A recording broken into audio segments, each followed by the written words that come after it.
Sun Risers Hyderabad versus Punjab match Nitish Kumar Reddy performance ను ఎవరూ మర్చిపోలేరు. మెరుపు లాంటి బ్యాటింగ్ తో మొత్తం ఫోకస్ ను తన వైపు తిప్పుకున్నాడు నితీష్. 39 రన్స్ పర్ 3 వికెట్స్ ఉన్న మ్యాచ్ 182 రన్స్ పర్ 9 వికెట్స్ కు వెళ్లడంతో కీ రోల్ ప్లే చేశాడు నితీష్. జస్ట్ 37 బాల్స్ లో 64 రన్స్ కొట్టి బెస్ట్ స్టేడియం ను షేక్ చేశాడు. 4 4లు 5 6లు కొట్టి 172 స్ట్రైక్ రేట్ సాధించాడు. దీంతో నితీష్ పర్ఫార్మెన్స్ ను పొగుడుతూ farmer cricketer Hanuma Vihari Twitter లో పోస్ట్ చేశాడు.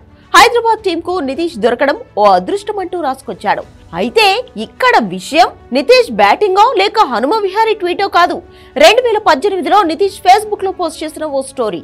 క్రికెటర్ గా గొప్ప స్థాయికి వచ్చి తన తండ్రి కళ్ళల్లో ఆనందం చూడడమే తన లక్ష్యం అంటూ అప్పట్లో ఓ పోస్ట్ పెట్టాడు నితీష్ కుమార్ రెడ్డి. ఇప్పుడు మనోడు చేసిన బ్యాటింగ్ తో ఆ ప్రామిస్ ను నిలబెట్టుకున్నాడంటూ పాత పోస్ట్ ను వైరల్ చేస్తున్నారు Nitish fans. Nitish Kumar the normal middle class కుటుంబం. నితీష్ తండ్రి పేరు మౌతలియా రెడ్డి. చాలా మంది కామన్ పీపుల్ లాగా ఆయన తన కొడుకు గేమ్ ను తక్కువగా చూడలేదు. గేమ్ మానేసి ఉద్యోగం చేయమని కూడా అడగలేదు. కొడుకు కెరియర్ కోసం తాను కూడా కష్టపడ్డాడు. తన కొడుకును టోర్నీలకు తీసుకువెళ్లేందుకు, మంచి ప్రాక్టీస్ కోసం వేరే ప్రాంతాలకు తీసుకెళ్లేందుకు ఇబ్బందిగా ఉందని చేసే ఉద్యోగం కూడా మానేసి కొడుకును ట్రైన్ చేయించాడు. ఆ కష్ట ఫలితమే ఇప్పుడు స్టేడియంలో రన్స్ మెషిన్ గా మారింది. దీంతో తండ్రికి ఇచ్చిన మాటను నితీష్ నిలబెట్టుకున్నాడు అంటూ ఆ పాత పోస్ట్ ను వైరల్ చేస్తున్నారు నితీష్ ఫ్యాన్స్.